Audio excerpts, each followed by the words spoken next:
Retour à la normale du marché en Île-de-France, c'est ce que constate le rapport de la Chambre des notaires de Paris qui parle d'un rattrapage par rapport à 2008. Le volume des ventes continue d'augmenter. Plus de 37 000 maisons et appartements anciens ont été vendus entre décembre 2009 et février 2010. En un an, c'est une augmentation de 43% du nombre de transactions que connaît la région, une hausse qui lui permet de revenir au niveau du début de l'année 2008.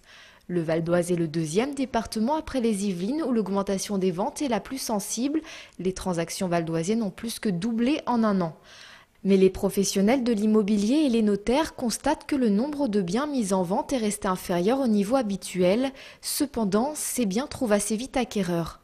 Avec la hausse du nombre de transactions, le rapport évoque aussi un redressement des prix au mois de février, plus 1,2% par rapport à novembre 2009. Le Val d'Oise est le département où la hausse est la plus importante, 5,6% en 3 mois.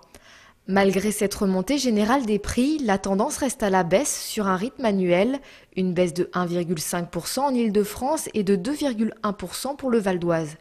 D'après le rapport, la baisse des prix depuis le début de la crise à l'été 2008 a été interrompue, mais pour la Chambre des notaires de Paris, il n'est pas encore question de parler d'un mouvement durable et profond de retour à la hausse des prix.